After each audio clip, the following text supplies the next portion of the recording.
On the news tonight, 8 in Dubai. President Tinubu orders investigation into Kaduna village bombing as victims get mass burial. And from the foreign scene, Mauritania jails ex-president for corruption.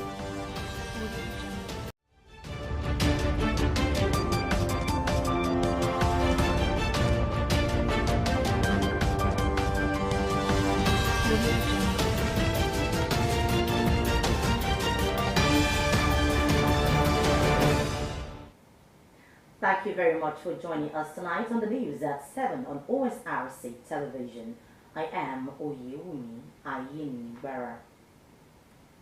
The Ondo State government has ascribed as baseless the claim by a senior advocate of Nigeria, Kayode Ajolo, that the signature of Governor Oluwarotimi Akeredolu was being forged by some officials. Attorney General for Justice Charles Titbury described the allegation as mischievous. Ajolo, who appeared on an Abuja-based television program, had said he had it on good authority as a lawyer. Titbury said the only person who claimed the signature is forged is Mr. Owukeke, that the signature is forged is Governor Oluwarotimi, insisting that nobody can say that on his behalf. Similarly, the State Commissioner for Information and Orientation, Mrs. Bamidele Ademola Olateju, denied the allegation, emphasizing that the signature of the governor was not forged. Customers are experiencing difficulties withdrawing cash from their banks in Akure and Ondo State capital as the banks are claiming non-availability of cash. Residents are already entertaining fears of the problem stretching to the festive period, as this would affect shopping. Taiwo Adewumi reports that the withdrawal charges by POS operators have skyrocketed. The cash crunch has a profound impact on Nigerian citizens, making it difficult for them to access their savings. Small and medium-sized enterprises are hit particularly hard as they account for over 90% of businesses and handle 80 to 90% of customer-to-business payments in Nigeria. A respondent, Kunle Akoshile, said the scarcity is hitting them hard as the automated teller machines do not dispense cash. Unity Bank, Wema Bank, Zenith Bank. She said no money. I don't get money now. I want to use my legs to work out to Ogaragina. No money. For businessman Pius Ani, the situation is having telling effects on his business. We Nigerians were confused about the scarcity of money because for the last few months ago, they based it on former central bank governor, who is a Mefre. They said there were a new Naira note. For us, there's no money in town, then people suffer. Presently, we don't know what to cause this one because no person they never give us any reason by scarcity of money. And now people are suffering. They want some more than those days. And now we're approaching Christmas period. My experience currently is that things are getting harder every day. Because we are here, we see many people going from bank to bank. They say any money to correct. Matthew Okpara wondered why deposited money in the banks can no longer be accessed. He also pointed out that POS operators have increased charges. It's quite confusing, whereby people deposit money in the bank and the money is not there to give them back. Assuming that I'm a millionaire or a billionaire, what if I go to fetch my money for my business? Are they now saying you can only get 10,000, 15,000 in the bank, or you go to any other place? If you go to any other place, they give you charges on POS more than the necessary normality. Before we pay 100 for 5,000 for charges, but now it's 200, like this Alabaka here. And the cost we do not know.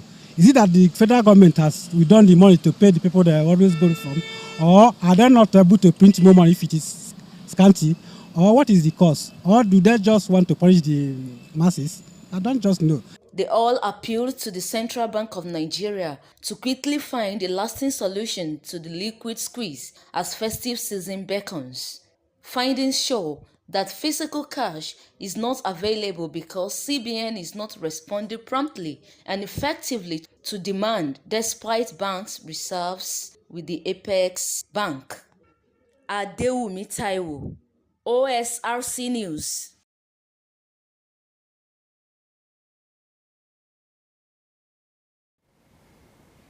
Commuters flying Akure Ado Highway have expressed satisfaction over the fast pace of the ongoing road reconstruction and realization projects in the axis.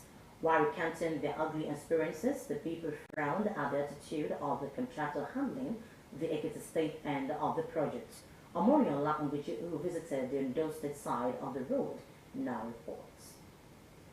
This dualization and construction of Akurado Express Road project was flagged off in May this year by former Minister of Works and Housing, Mr. Babatunde Fashola, and immediate past Minister of State for Transport, Prince Ademola Adegoroye, to be completed within 24 months. The decision by the federal government to award the project to two contractors was to ensure its speedy completion. Work is in top gear, which was awarded to Messrs. Samche Nigeria Limited and Messrs. Horizon Construction Co. Men were sighted working at different locations on culverts and drainage while the earthwork on the road project continued. Residents and road users hailed the fast pace of work to express their satisfaction. Before, this road is down too bad. Before you drive from here to Tota, you spend hours, you sweat. That is it. But now, it seems as if the going was the way they were doing it. They were trying. This is not to disrupt our program again. It's not to spoil our motto again. So as we are going up and down, so our movement is faster than before. They also accused the contractor handling the Ekiti State portion of not living up to expectation. No, ní apá Ekiti State lọ́hùn láti bí jù sí Ìkẹrẹ́ lọ́bẹ̀ yẹn wọn ṣiṣẹ́ kankan bẹ̀ o. Ibẹ̀ làwọn kidnapper ti ń jí wa gbé ẹjọ́ kẹ́ṣàánú wa gan ni. Àwọn tó ń ṣe àwọn Samsons wọ́n ṣiṣẹ́ wọn dáadáa lọ́nà yẹn tó jẹ́ pé ọ̀nà yẹn gan ti yàtọ̀. Bẹ̀tẹ̀ àwọn tí Ekiti State wọ́n kó irinṣẹ́ wọn síbẹ̀ ni wọ́n ṣiṣẹ́ kankan. Ìgbà tí àwọn dáńtàtà gan ń ṣe ọ̀nà yẹn wọ́n ṣe ibìkan tó jẹ́ pé à ń gbà gan láti free lọ wọ́n fi irinṣẹ́ wọn block ibẹ̀ because ibi táwọn dáńtàtà ṣe ń gbà yẹn tá a bá ti gbé mọ́tò tá a ráyè speed ń bẹ̀ àwọn kidnapper gan wọn nílé dá wa dúró. They pleaded with the contractors and the government to utilize the dry season judiciously. And now I appeal to the government that if the government will help to do the road will be something that will make the societies to benefit. Put more effort to make sure that they finish it. They have started it already, but they make sure they finish it. We beg our government not to stop doing the road, to continue to help us finish the road quickly. As at the time of filing this report, potholes on the major roads of Ondo State portion have been filled to ease the strays of the common man, while the earthwork continues at the two sides of the road for expansion. Omorion Lakunguchi, Osrc News. The salaries of more than 2,000 civil servants working in federal government ministries, departments and agencies have been withheld. The delay might not be unconnected to the recent verification conducted by the Office of the Head of Civil Service of the Federation. Also, a certain percentage of the civil servants had their salaries withheld owing to discrepancies on the platform of the Integrated Payroll and Personnel Information System. National President of the Association of Senior Civil Servants and already started working on the issues. He warned that about 5,000 civil servants risked forfeiture of the November 2023 and December 2023 salaries over IPPIS verification and other discrepancies. You're still watching Osrc News at 7. President Tinubu orders investigation into Kaduna village bombing as victims get mass burial. This and more after the commercial break. Please stay with us.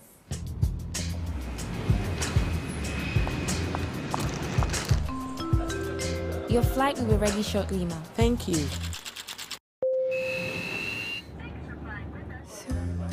Breakfast in Paris.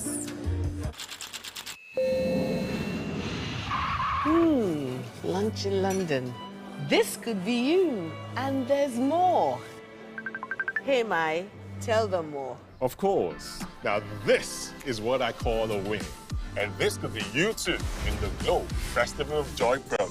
By recharging 50,000 Naira or more within a month, you could be among our 100 winners who will win business class tickets from Lagos to Paris to London. If you recharge 100,000 Naira or more in a month, you could be one of the many winners of a premium bungalow in Nigeria.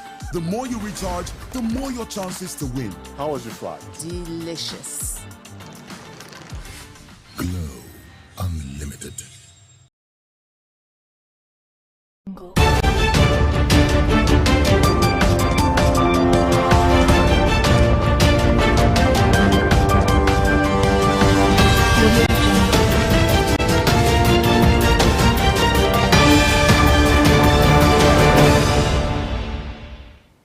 Thank you very much for rejoining us. You can watch us live on our website www.osrc.ng or follow us on Facebook at OSRC TV, and on YouTube you can subscribe to our channel.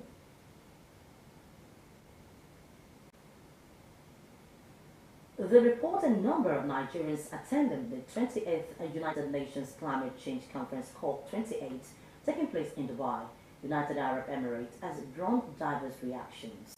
While the trip of 422 individuals was said to have been financed by the federal government, others are drawn from different sectors of the Nigerian economy. Some of the reactions include questioning the expenses borne by the government and the attendant gains from the conference. OSRC Saeed Arab Salah has more in this report. President Bola Tinubu is yet on another foreign trip, this time to Dubai in the United Arab Emirates for the 28th edition of United Nations Climate Change Conference, COP28. COP28 is a global conference where the world comes together to agree on ways to address the climate crisis and help vulnerable communities adapt to the effects of climate change. President Tinubu's trip has, however, attracted much reactions from citizens, particularly as a result of the news that Nigeria has 1,411 delegates present at the event. Amid the cacophony of reactions and condemnations trailing the trip, which some Nigerians say amounts to a waste of the country's already lean resources, the presidency disclosed that only 422 of the over 1,000 delegation journeyed to Dubai on the purse of government. Apparently right now we're undergoing an economic doldrums. So that's why you see so many people saying that at this point, does this really show on the part of the government what sacrifice they're expecting an average Nigerian, to show for them in spite of the hardship? There are palliatives there, and yet government is trying as much as possible to tell our people that they should bear with this situation. However, bearing with that, the cost of governance, for instance, is another aspect by which people thought that the government will show their own leniency, patriotism, and that, selfless sacrifice to let them see that, okay, people can be encouraged. But that's not the case right now. So my own thoughts about it is that the government must be very sensitive enough at this moment. A meteorologist and climate science expert, Professor Ahmed Balogun, says the attendant effect of climate change in Nigeria is one that must be taken seriously, and traveling to COP28 with officials who will contribute nothing meaningful to the conversation is not good enough. The climate change is not an issue, but how do we adapt and survive the problems associated with that change? Increase in intensity of storms, changing rainfall pattern, increased temperature, the list goes on. They affect different sectors of the economy in different ways. For some Nigerians, like former presidential aide and social media influencer Reno Omokri, the conference is also an avenue to attract investment, trade aid, and cooperative activities to Nigeria. Now that they are talking about, eradication of energy, resources like fuel and all of that, shifting to biofuel and or what have you, and completely stopping sun, our economy will be affected. So we go there with statistics. We go there with facts. And these facts are going to be spoken to. And when you speak to the facts and you back it up with statistics, you are going to get the necessary attention and necessary funding you will get. but the translation of these conversations into tangibles for the benefit of the 200 million plus Nigerians who will be affected in one way or the other by climate issues is key. Sahid Aribisala, OSRC News. On judiciary matter, the Supreme Court has dismissed an application by Emeka Doha of People's Democratic Party in Imo State seeking to be a certificate of return as rightful governor of Imo State, stating that Governor Hope Uzodinma was not qualified to run in the first place. In a ruling read by Justice Tijani Abubakar, the Apex Court dismissed the application for lacking in merit. It described the suit unnecessary and vexatious, and therefore such awarded the cost of 40 million naira against Mike Ezekome, who bringing the matter before the court. Meanwhile, a federal capital territory high court sitting in Buhari, Abuja, has dismissed the forgery allegations leveled against the national chairman of the All Progressives Grand Alliance, Chief Edozie Ujoko. The police had in November last year accused Ujoko, the youth leader of Abga, Chukwemeka Mwoga, and others at large of purportedly conspiring to alter a judgment of the Supreme Court delivered by retired Justice Mary Peter Odili. Delivering judgments, Justice Mohammed Madrigo dismissed all the 14-count charges referred against the Abga chairman by the police. He held that the prosecution witness did not produce any evidence linking the defendants with an agreement or conspiracy to commit the alleged offense. 3 people have been killed after suspected quarters struck the Ebe community in the Aouda West local government area of Rivers State. The suspects are loyal to General Danga.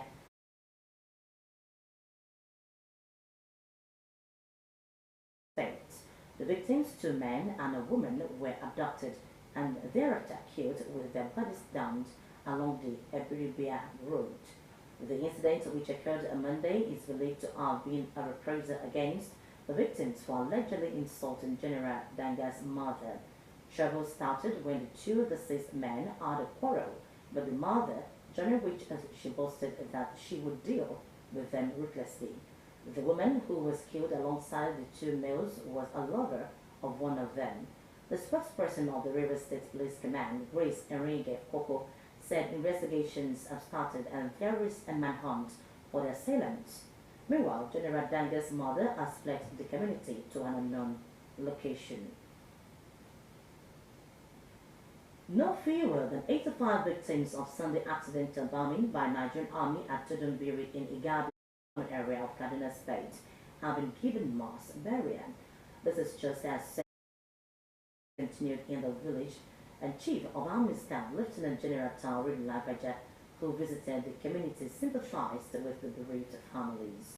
Kaduna State government said the Nigerian Army claimed the responsibility for dropping the bomb on Tudunbiri, which led the villagers dead. Lagbaja, in an emotion-laden speech, expressed regrets, describing the incident as a very disheartening occurrence. Meanwhile, President Bola Tinubu has ordered a probe into the bombing of a village in Kaduna State. He directed a thorough and full-fledged investigation into the incident and called for calm while the authorities looked into the mishap. The President also directed swift and comprehensive medical attention for survivor victims while praying for the repose of the souls of the deceased. He sympathized with families of the victims, the people and government of Kaduna State over the mishap. We'll go on another commercial break. When we return, we'll bring you more stories. Please stay.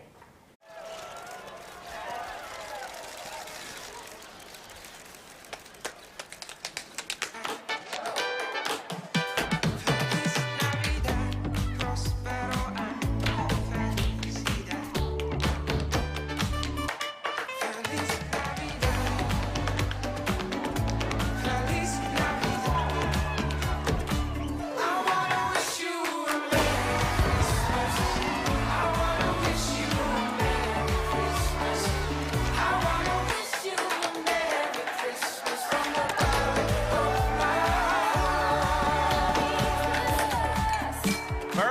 Christmas. Merry Christmas. Merry Christmas from Glow. Unlimited. You are welcome back. The federal government, in collaboration with the International Organization for Migration (IOM), has safely returned 145 students from Libya under the IOM Voluntary Humanitarian Return Program. According to the Charge d'Affaires of Nigerian Mission in Libya, Kabiru Musa, the stranded Nigerians were in various detention centers for living illegally in Libya and without travel documents. The envoy said the federal government, with the usual support of IOM, evacuated the irregular migrants who expressed willingness to return home after the difficult circumstances they found themselves in detention. He explained that the exercise is part of the federal government's efforts at ensuring that no Nigerian citizen is left to suffer in a foreign land. Musa said that the evacuees who departed from the Mitiga International Airport in Libya arrived at the Murtala Mohammed International Airport earlier today. A court in Mauritania has jailed former President Mohamed Ould Abdel Aziz for 5 years for corruption. It found Aziz guilty of money laundering and abusing his position to illegally enrich himself, but acquitted him on other charges. The court also ordered the confiscation of his illegally acquired assets. The 66-year-old was elected president in 2009 after toppling President Sidi Sheikh Abdullahi in a coup and went on to lead Mauritania until 2019. Still on the foreign scene, Guinea-Bissau President Umaru Mbalo has dissolved the parliament in a decree accusing the government of passivity in the face of violence last week that he said was an attempted coup. This move left the unstable West African nation without a lawmaking body for the second time since it came to power in 2022, raising the prospect of further turmoil. Adirunke Kolawole has more. Guinea-Bissau's President Umaru Embalo has dissolved parliament after what he said was an attempted coup last week. In a decree, he accused the government of passivity in the face of the violence, in which clashes broke out between two army factions. And Embalo's move leaves the unstable West African country without a lawmaking body for the second time since it came to power in 2020, and that raises the prospect of further turmoil. He said new elections would be held at an unspecified future date. The announcement was quickly dismissed as unconstitutional by one of Embalo's main rivals, Domingos Simons Pereira. He was president of the parliament and head of the PAIGC party, but won a majority in legislative election in June. That result altered Embalo's plan for a constitutional change that would have allowed him to consolidate power by removing the semi-presidential system. Coups and unrest have been common in Guinea-Bissau since it gained independence from Portugal in 1974. At least 6 people were killed in an attempt to overthrow Embalo in February 2022. In his decree, Embalo said there was a strong evidence of political complicity in the attempted coup d'etat. That, he said, made the normal functioning of the Republic institution unsustainable. Several dozen people gathered outside the National Assembly to protest against the president's decision, saying they were tired of voting for new lawmakers. Adirunke Kolawole, Osrc News. Residents on a Japanese island close to Taiwan are worried they would be unable to cope with an influx of refugees if conflicts between Taiwan and China broke out. Yonaguni Islands officials say their plea for help to the Tokyo government went unheard. Akitunde Akishimola has the detail. This disaster drill is meant to prepare for crisis on Japan's westernmost frontier, be it a natural disaster or, as Island Mayor Kinishi Itokazu increasingly worries, a humanitarian one. Yonaguni Island recently ran this exercise with Japan's self-defense forces, bracing both for a tsunami and the event of the island's close neighbor, Taiwan, coming under attack from China. Yonaguni is only about 90 kilometers east of Taiwan, a self-ruled island of 24 million people. China claims it as its own territory and has ratcheted up simulated missile strikes and other military displays. Yonaguni residents say they worry about a possible refugee crisis if conflict broke out nearby. Japan has earmarked $290 billion for defense this year, the biggest build-up since the Second World War. But more than 24 current and former Japanese officers and island residents said there was no plan from Tokyo for Yonaguni, where they imagined hundreds, if not thousands, of refugees could try to flee. What if they come here? What if they come here? I asked the government. There was no answer. Everyone was silent. It's like their mouths were taped shut. Yonaguni has around 1,700 residents. Koji Shugama, the official in charge of preparing the island for disaster, thinks right now there wouldn't be enough emergency supplies if the worst comes to pass. This container is one of 3 on the whole island. Shugama says each one can support around 800 people. These are cookies made from rice. Then there's curry pilaf, tomato risotto, corn pilaf, mixed rice. This will do for 1, maybe 2 days. Yonaguni relies on bi-weekly ferry and a handful of daily flights from nearby islands for supplies, but these can often be cancelled due to bad weather. So far, the Japanese government's response to rising tension in the Asian Pacific has focused on military spending, which Prime Minister Fumio Kishida plans to double in the next 5 days. Akintunde Akinshimola for Osrc News. And now to sport.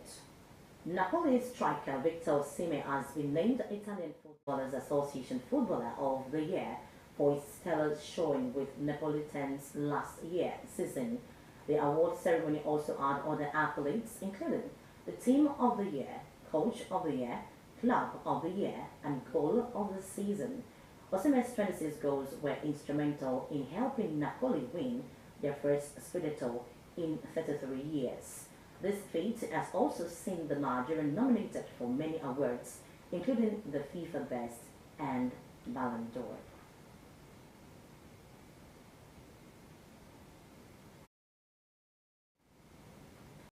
And with that, we conclude the news tonight. But before we go, a quick look at some of the top stories.